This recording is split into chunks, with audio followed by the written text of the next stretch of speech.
غره مشو که موکب رندان راه را در سنگلاخ بادیه پاها بریده. نومید و هم مباش که رندان بادموش ناگه با یک ترانه با منزل رسیده.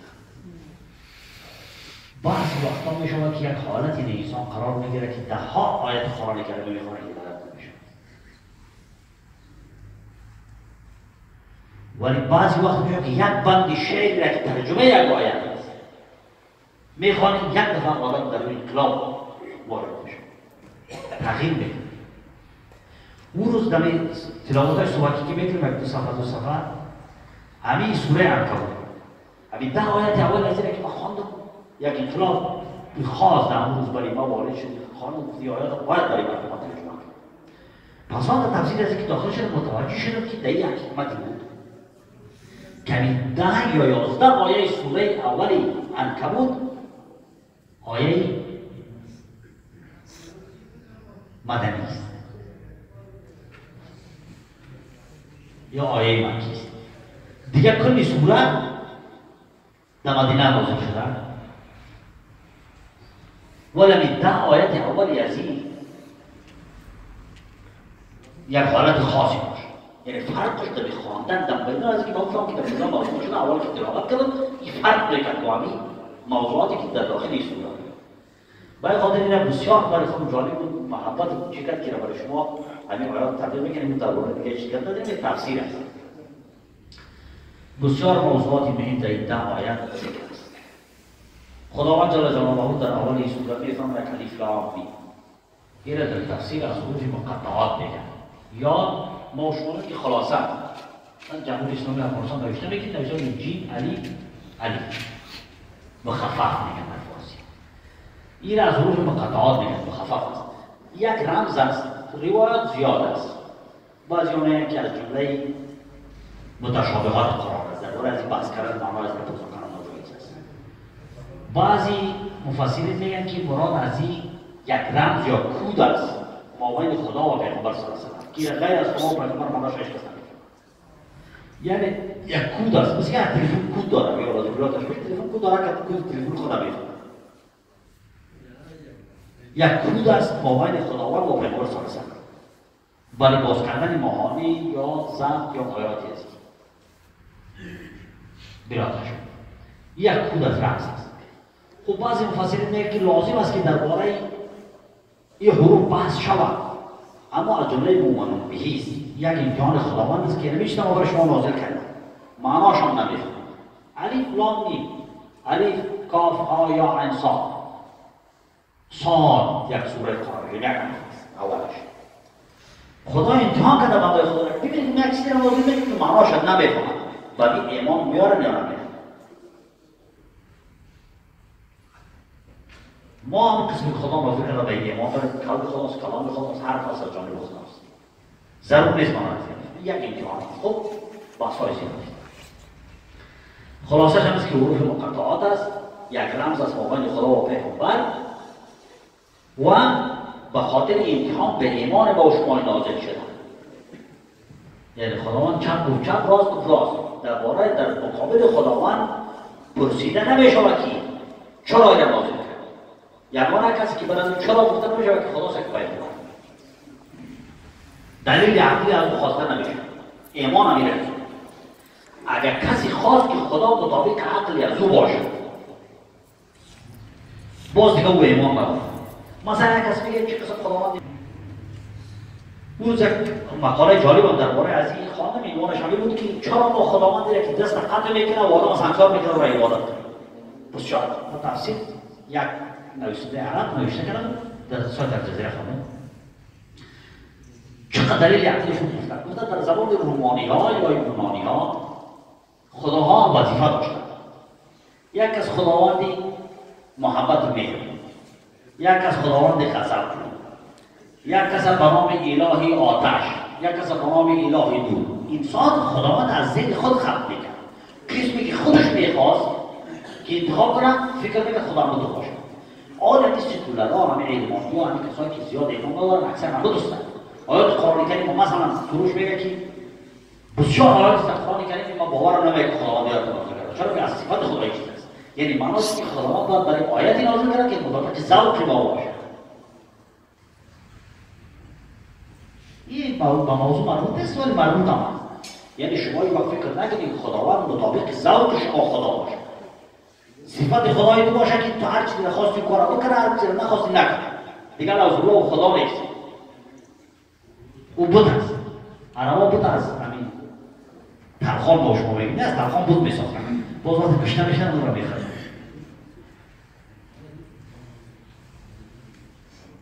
خدا ذاتی است که در ذهن انسان به کاملی نمی‌گنجد.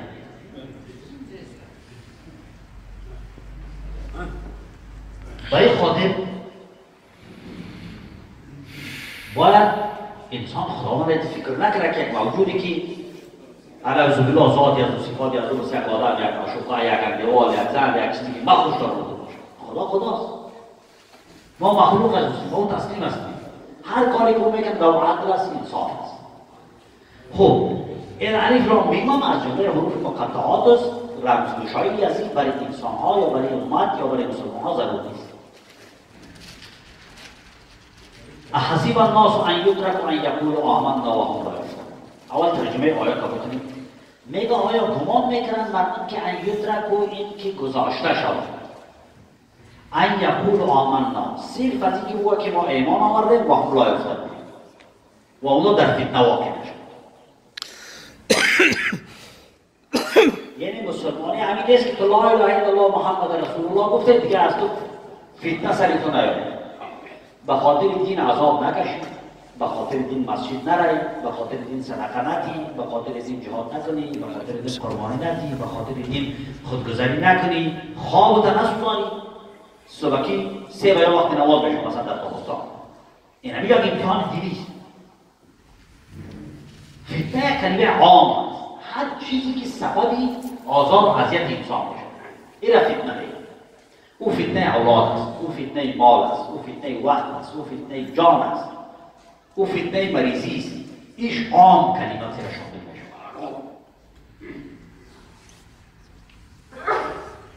میگه آیا شما گمان میکنید این استفهام انکاری میگن؟ این قسم نیست یعنی. مثل که ما شما در فارسی هم میگیم. میگه تو فکر کنه که تو میمانی؟ یعنی معناش است که نمیمانید. خداوند میگه که شما فکر بگید که تو میمانید. احسب الناس آیا گمان میکنند مردم که ان یترکوا این که به حال خود گذاشته شوند ان یقولوا صرف اینقدر بگویند که آمنا ایمان آوردیم. دیگه هیچ تکلیف دینی را تکالیف مثلا انسانی را قبول نکنند. ایمان معناش نیست. ولی در کتاب عقیده نوشته است کسی که بگوید من قال لا اله الا الله دخل الجنه. کسی که لا اله الا الله در جنت داخل میشه. دیگه که معناش من نفهم میگن هر کاری که مسلمان کرد یا مسلمان سر جنت رفته نیست.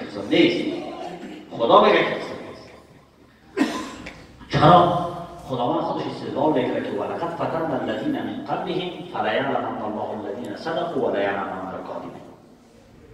میگه بدون شک میگه ما در فتنه انداختیم، یعنی امتحان کردیم کسایی را که پیش از شما بودن یا پیش از آنها بودن. حضرت عیسی، حضرت موسی، حضرت شعیب، حضرت لوط، حضرت نوح، حضرت آدم، تمام انبیا را خداوند سخت‌ترین امتحان سر پیغمبران را می‌آورد. پیغمبری که از اون راه سر نمی‌زند، پیغمبری که معصوم است، یعنی دست و پایش از اراده امر خداوند خطا نمی‌شود، ولی باز خداوند پیغمبری خود عذاب می‌کند. میگه هر آینه میگه ما در فتنه انداختیم کسانی را که پیش اینا بودن. چرا این کار کرد؟ فلیعلمن الله الذین صدقوا وليعلمن الکاذبین. تا اینکه خدا آشکار کرد، یعنی به مردم بشناساند کسانی را که واقعا ایمان آوردن و کسانی را که ایمان نیاوردن. این خود یک کلمه گفتن باشه و حتی یک وقت 5 وقت نماز خواندن خصوصا ساده سر کسی کار کرد. هر کسی کار کرد. امتحان خدا به خاطر عجیبه همیشه که امتحان کنه که همه آدم در ایمان خود چقدر صادق است، چقدر صادق.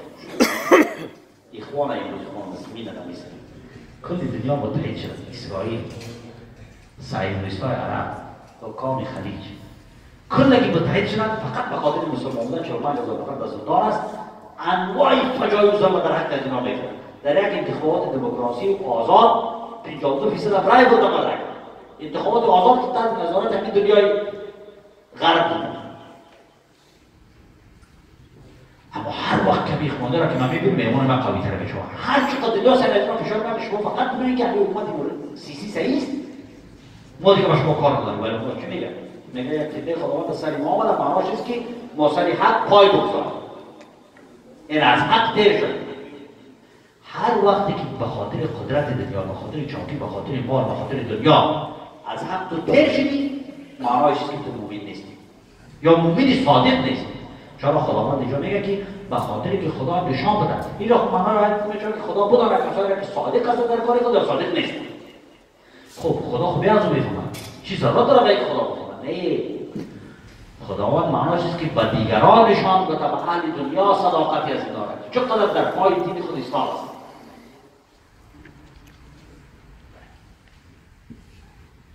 خدا عالم به غیب است. علم خدا مطلق است. مثل دایره و است.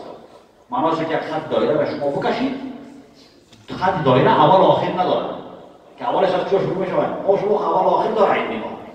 امروز هم میفهمید صبح میفهمید دیگه صبح میفهمید یا مثلا ما چه پیش ما نظام کتابش میفهمید. اول و آخرش میفهمید. علم خداوند نیست. علم خداوند بیان که از اول تا به آخر مثل دایره بلا تشبیه. علم خداوند محیط به همه چیز است. از ذره تا خورشید تا کهکشان. چیز ضرورت داره خدا را بفهمه خدا میفهمه.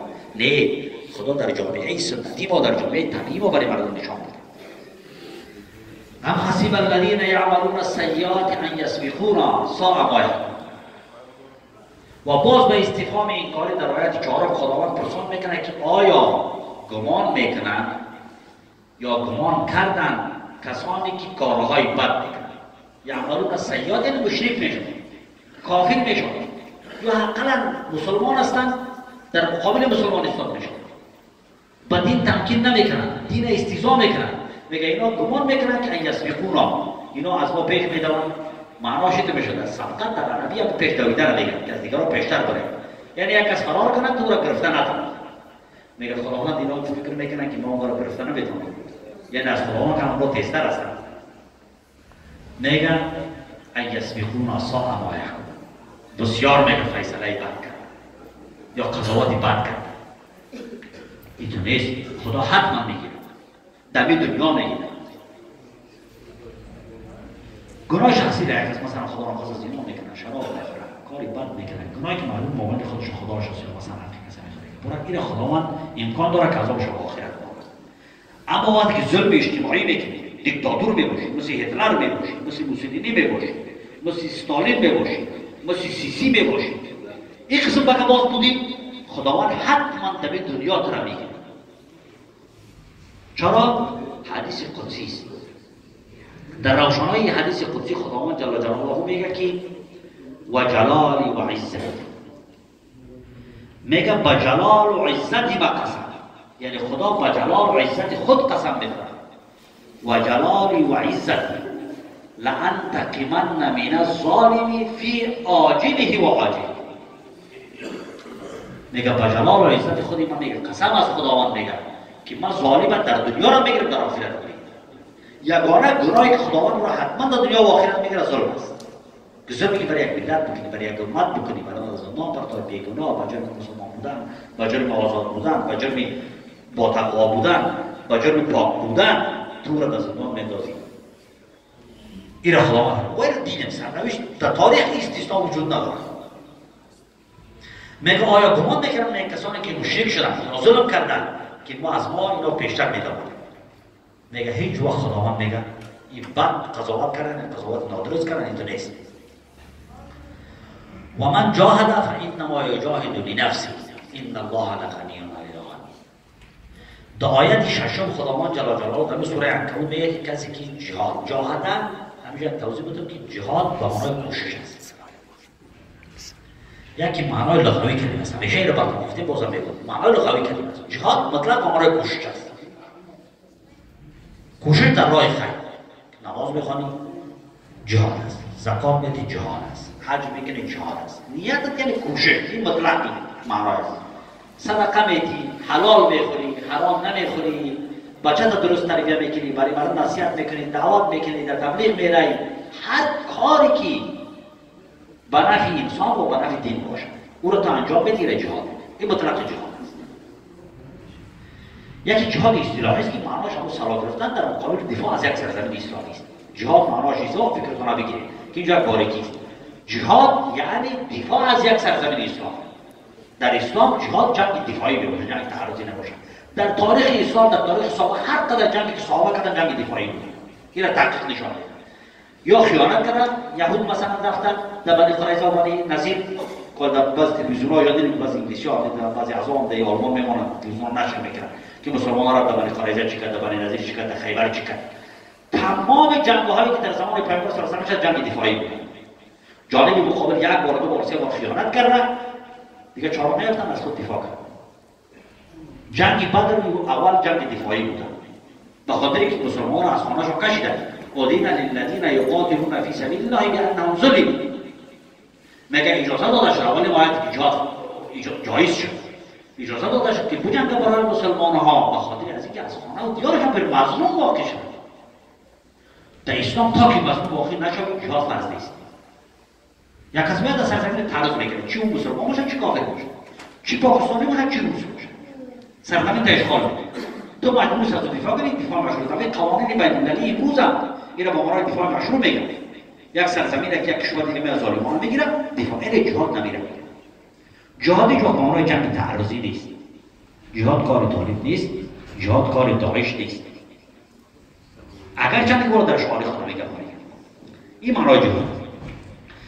میگه آیا گمان کردن که و من جاهد فانما یجاهد لنفسه. میگه خداوند که میگه کسی که جهاد میکنه کوشش میکنه برای یک کاری دیگه میگه برای خودش میکنه. چرا؟ میگه و من جاهد ببخشید که آیت دیگه آیت پنجم او را بعد از ترجمه میکنم. و من جاهد فانما یجاهد لنفسه. میگه کسی که کوشش میکنه در راه خدا میگه برای نفس خودش، با دفاع سرزمین خودش کرده، با دفاع از ناموس خودش کرده، به خاطر که جنت بره، به خاطر که زندگی در دنیا سعادتمند شود. داو نظر دشتم نداده به خاطر از اینکه کسی که داو دشتم نظره سعادتمند زندگی کنه، راحت کنه. این کاری جهاد. میگه به خاطر خودم میگه چرا میگه فإن الله غنی عن العالمین، ان الله لغنی عن العالمین. با دو تاکید میگه هر آیه حتما این نه حرف تاکید است، لام حرف تاکید است. با دو تاکید میگه که بدون شک خداوند میگه از جهانیان بی‌نیاز است. خداوند به هیچ کس ضرورت نداره. نه به جهان ما ضرورت دارد، نه به جهان تو ضرورت دارد، نه به هیچ کس ضرورت نداره. هر کاری که ما میگیریم همین خداوند از رحم خود گفته که شما نماز بخونید، روزه بگیرید، زکات بدید، جهاد بکنید، حلال بخورید که همین زندگی دنیا و آخرتون جور شود. با همین خاطر که سید قطب میگه که اصلا این دین دنیاست. میگه که دنیای ما را جور کنید. آخرت مسئله بعدی است. دنیا که جور شد تا آخرت هم جور بشه. حالی سوال در اینجاست که چرا مسلمانان در دنیا بدبخت نیستند؟ سوال کلی سوال میگم ما مسلمانان چرا بدبخت هستند؟ اینا براتون در یک جمله پیدا شده که یکی اسلام است یکی ایمان است. که ما در این حال که ظاهرا مسلمان نباشیم باید مؤمن هم باشیم. این بسیار مفصل حکیمت در باره نزد. کلی مشکل جهان اسلام، کلی مشکل بشریت هست که بشریت درست مسلمان مؤمن نیست. در باره اقتصاد گفت چرا اگر ما فاصله کنیم در این رسول در باره مفصل است. واسه اینکه همون چیزی که خدا گفت ما نمی‌کنیم. از اون دنیا گل دنیا خود جنت میشه. خب دایره معنی میگه من کان یا لقاء الله فإن تعجل الواهیات و هو السمیع العلیم. میگه کسی که امید داره دیدار خدا. معنای ظاهری آیت همین میشه. کسی که امید داره دیدار خداوند در روز قیامت. میگه با این متیقن باشه که اون روزی را که خداوند وعده کرده واقع نیست. یعنی در این شک نکنید خدا را در روز قیامت. ولی مفسرین میگه که من کان یرجو لقاء الله من خاف لقاء الله. کسی که ترس از روز داره تقوا اختیار میکنه. و این رو داره که روز آمده.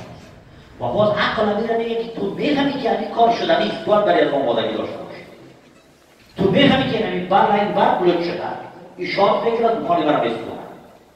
عقل میره میگه که همه ترمیم بکنه. تو مومن هم هستی، مسلمان هم هستی و میفهمی که روز قیامت میاید و من پیش خداوند ایستاده میشم. و باز تو برای از آمادگی نمیگی. معنایش همیست که عقل درست کار نمیکنه. اینجا مشکل داره.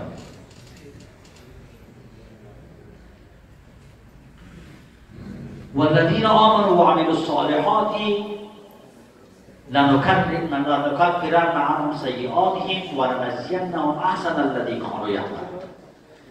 میگه کسانی که ایمان آوردند و عمل صالح کردند. بعد تشریح کردم که بعضی اکثری ائمه میگن که عمل جز ایمان است.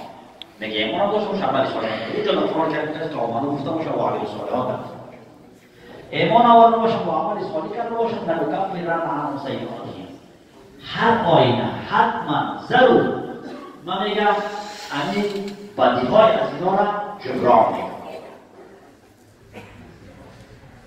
یعنی مسلمان هستی عمل صالح کنی. عمل صالح دو صفت. یکی صفت عمل صالح است که خودش عمل صالح است. یکی دیگه صفت عمل صالح است که عملهای خراب رو ترمیم میکنه.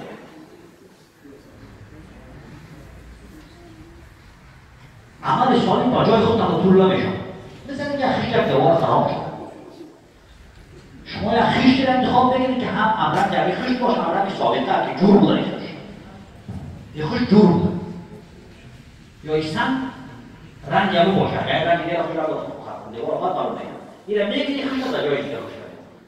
هم جای از اون را پورا کردم زیبایش از باید کنیم. و این مانا که عملی است بعدی که تو کرده او را خداوند بعد یکی در دین بگیرد. یعنی همرنگی عملی صالح تو میگن. کسی که ایمان آورد و عمل صالح کرد میگه خداوند میگه نکفر عنهم سیئاتهم. ما میگه پورا بگیم.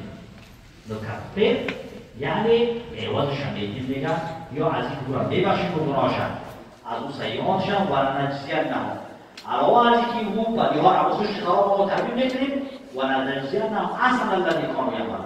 از اون کار نکرد از اون بهتر باید جزا میدیم. یعنی خود آیات دو صفت برای عمل صالح است. یکی سیئات را به یکی تبدیل میکنن، یکی خود عمل صالح بهترین باید کرد یا از او کار خوبترش خداوند در اینجا جزا میده که عجب. یک موضوع دیگه است که موضوع دید والد در این موضوع عمل کرد نیستیم. کمی احترام با پدر و مادر یا نیکویی در مقابل پدر و مادر. حالا دیگه اگر موضوع را خواهد داریم کمی تفاصیل روایت این ترجمه بودم. حضرت این جواب را در واقع عبدالله بن عباس بچه کوکا پیامبر صلی الله علیه و آله اولین مفسر قرآن این آیات جواب حسیب الناس عشیرتهم ان یقولوا آمنا وهم لا یفتنون. این آیات در واقع مسلمان‌های درباره از اونها را که در مکه بودند هجرت نکردند به مدینه. در مدینه هجرت نکردند، در مکه بودند، بسیار به شکلی اینا را آزار و اذیت می‌کردند. حتی بعضی‌هاشون می‌گفتند ما چه قسم این سوالی که امروز ما می‌کنیم، ما چه قسم مسلمان هستیم، ما ایمان آوردیم، پیغمبر قبول کردیم، خدا را قبول کردیم، باز این عذاب از بالای ما دور نشد. اونا هم انسان بودن، گوشت بودن، استخوان بودن. اونا اصلا کار دیگه نبودن، همین تکلیف می‌دیدن و تکلیف بودن. دو راجی را مردم سکولار فساد می‌کنن. چه قسم مسلمان هست که 80 سال داری خانه 60 سال داری اینا رو مارش داری وقتی اونا نجات نداد. آیات جواب شده میگه درباره از اون حالت چی؟ یعنی سنت خداوند نمیسته که مسلمان بسیار مومن خبیر از زیادتر امتحان میده. یکی از پیامبران الله این کل تاریخ رو ماندن از یحیی بود در بنی اسرائیل که پیامبر از موقعش خیلی الله دو شخص شد. حضرت عیسی با زعم خودشون مدارس زد. چی زنی متفق نبود که موسی را داد. چی زنی متفق رو حضرت نوح. اگه تمام انبیای الهی زنی با انبیا آمدن، زنی با یک پیغمبر آمدن و کل انسان‌های در تاریخ باید ببینن همه شما طاقتش ندارن. این آیت نازل شد و از ما گفته شد که شما صبر کنید. آدم یعنی مسلمان‌های در زندان‌های سوریه و لیبیا و مصر و جا که ببین آدم صفت یا مسلمان های سرده و اسلام را دارن بیزن که یک روز ظلم از بینش نیست، یک روز بردویزی حقیقت نمیده نیست، به ظلمتی عظیم زی دنیا ظلمه نیست، یک روز تخت پاره قاری که سرنوشت طوفان خون کشیده و صاحب هزینه نیست. این روز اگر شکست بسم امیدها، فردا امیدهای نوین آفریده نیست. یک روز گوش یأس و اسارت زی آسمان، فریاد رنج دیده پیدا شد.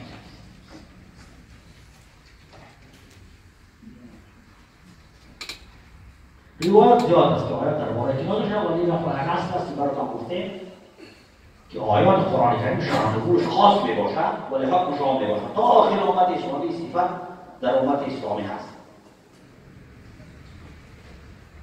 از امام بخاری رضی الله عنه روایت است که میگه از خباب ابن عبد، خباب ابن عبد صحابی جلیل القدر است، میگه شکونا الی رسول الله صلی الله علیه و سلم و هو متوسط ببلدة له في ظل الكعبة. میگه یک روز میگه در مکه پیش از هجرت میگه پیامبر صلی الله علیه و خلیفه خود در سایه مکه و کعبه آوار کرده بود، در سایه کعبه همون یک پلو کرد. میگه رفتیم شکایت کرد کی ظلم سر کنی، جبر سر کنی، چرا خداوند ما را پیروز نمیکنه، چرا خداوند ما را نصرت نمیکنه. میگه پیامبر صلی الله علیه و سلم که لا تبعوا لنا فقال قد كان من قبلكم يؤخذ الرجل فيحفر له في الارض فيجعل فيها فيجاء بالمنشار. قبل از شما مردمان دیر شدن، مادرتی یا پیغمبران دیر شدن که اونا را در زمین دور میکردن تا نصف، باز الان را میگرفتن از دورشان تا نصف میکردن، حرکشی میکردن چشون کنن. یا میگن استاد میکردن علی شانه های از آهن هم یاودن گوشت از ما را زنده شانه میکرد. همین که اگر قبلا در کشور ما شما هم واقعا میشد میگفتن مردم میگفت که این کار نداره که انسان یک کار بکنه، ولی ما شما در افغانستان نمی کار کرد. همین در امنیت و میجاب چوکیایی که از شانه های آهنی است، مدید و بچش کن چوکیایی که شانه آهنی داره، دست زیر پلوش هم میش سیخا داره، خون تیز و خاطر اقرار گرفتن طبیعت آن نمی گفت سیاسی نشود خواه بودم یه امنیتی که دیمیدا بازم مسلمان را میشاندن، بازم دوستاش را بسته میکردن، بازم را زنه بیرون حرکت میکرد، تمام میسیخواه در جان از براغانه بید. ما اون چوکی را بچهش کن دیدیم در کاجوبی سابقه در روسیه کارا میکردن. حتی فعلا سال نظامه ها که انسان را به آب غرق میکنن، آب جوشانده را سرش میندازن، همین کارا کردن. فعلا فکر جزار کلام امریکا به خاطر قانون بودن و قانون بودن نمیکرد، همین کارا میکرد. یعنی این چیز در زمان با سر پیغمبران میکرد. والله لا يتمنى هذا الامر حتى يسير الراكب من سماء الى حضرموت لا يخاف الا الله يوديه على قدم ولكنكم تستعجلون. میگه پیغمبر گفت که ما بسیار خود دوست دارم که از حضرموت تا صنعا یک آدم برم، یا از صنعا تا حضرموت در همین یمن امروزی جنوب و شمال یمن، از همینجا تا اون مربوط صحرا بوده، بسیار راه چی بوده، دوراسیده بوده، گرگ و شیر و پلنگ و دوست و همه چی بوده. پیغمبر گفت ما آرزو می‌داشتیم که در این راه میرفت کسی با کسی کار نمی‌داشت. آرزوی برای ما نیست. یعنی آرزوی مسلمان هم باشه تا بنا صلح باشه، صفا باشه، کسی رنگ نبینه. همه گفت شما عجله نکنید. یعنی خداوند امتحان خود میکنه. روایت زیاد است، یک حدیث به خاطر کوتاهی خواندم.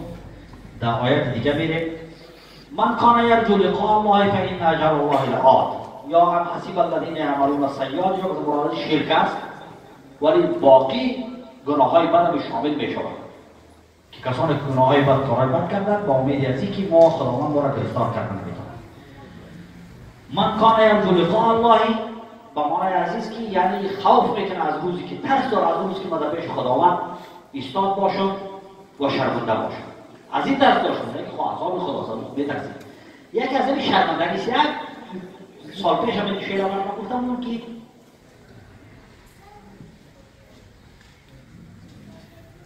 شبهای دراز به عبادت چی کنند؟ تن کرده به این خصال عادت چی کند؟ گویم کریم است خدا میبخشد، گیرم که میبخشد از خجالت شد. تقوا به حدی میرسه، یک صوفی تقواش به حدی میرسه که میگه این فرض کنم خدا مرا بخشید، فرض که خدا میبخشد. میگه باز به روز قیامت در پیش خدا ما کسا تا ما یاد میاد که گناه را خدا مقابل خدا کردیم. میگه خجالت خدا کجا بود؟ به هر دلیل که تو از عذاب خدا میترسی، تو شرم داری از خدا،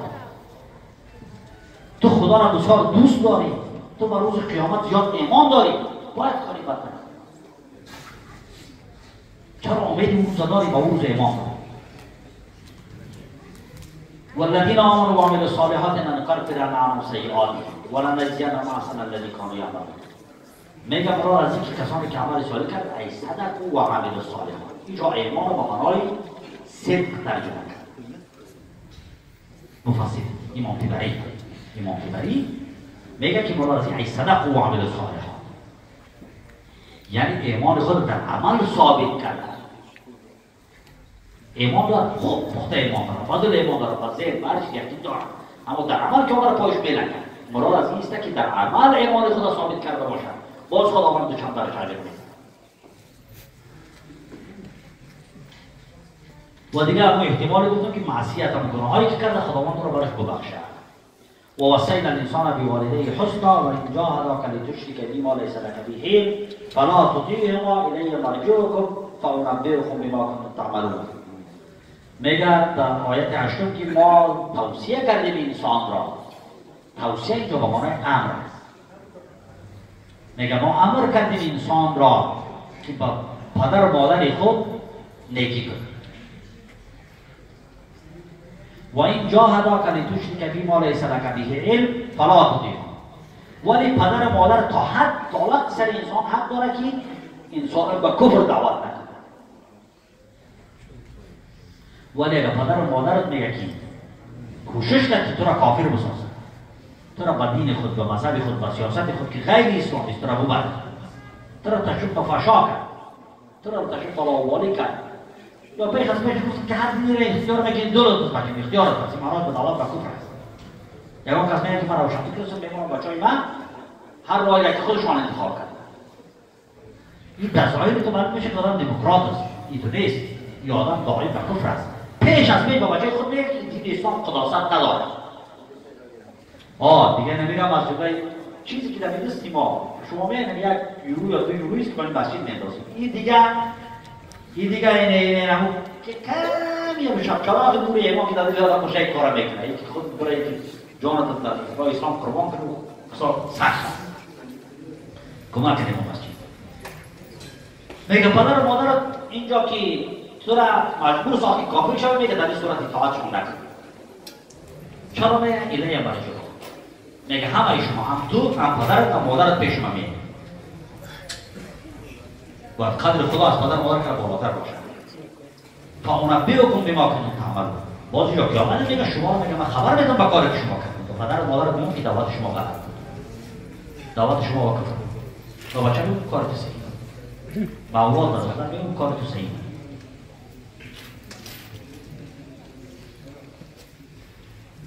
این حکم میرسانه که یک کس خدای نخواسته پدر و مادرش خود آدم مسلمان است، با تقوا پدر و مادرش آدم ملتزم نیست، یا مسلمان است یا ملتزم نیست، مثلا نماز نمیخوره پدر بچه مال خودت شده، اعوذ بالله تو شده، واقعا شما نیست. من ده نفر جوانای نام میگم که پاشون از مسجد کنده نیست، پدر و مادرش هم نماز نمیخوره. این حالی بچه که نگره که ما مسجد رفتیم 4 وقت نماز خواندیم، گفته خدا از این قبول کنه، فرمانش اجر بده، پدر و مادر هر روز تحقیر کنه. پدر و مادر کافر باشه، پسر حق نداره که اونا را تعبیر کنه. فلا تطیعهما و جاهدوا میگه و عمل بکن در مقابل بالمعروف و صاحبهما معروفا. میگه پدر و مادر کافر میتونن قبول نکنن، اما میگه در زندگی قدشون میگن و بسیار سلوک نیک رفتار میکنن. ولا تقل لهما اف. میگه با پدر و مادر که کافر بود اف نگو. ولا تنهرهما. دیگه به خاطر کافر مونده شب خانه یا بلش خانه نپرده که خبرش نگید یا از خانهش برای بره. یعنی با بچه مثل دین اسلام چقدر دین خوب است. دین اسلام دین تعصب نیست. تعصب هم میگه به خاطر دین تو باید کارش کنی. پدر و مادر زجر بدید، توهین کنید، تحقیر کنید. یک اوف گفتن خدا اجازه بده. همین جایی گفت صدق بگیره که عیسی و دین خود موسی بگیره. تو دین خدا قایم بگیر، دعوت خدا بکن، مسئولیت خدا ادا بکن، ولی در مقابل مردم بد اخلاقی نکن. دیگه قاری زمان پیش از پیش با ما گفتن انشاءالله موضوع ما ختم شد. این سوره چرا تا آیت دومش برای شما ترجمه کرده. خدا از ما هم قبول کنه، از شما هم قبول کنه، برای کل ما شما توفیق عمل نصیب بگردانه.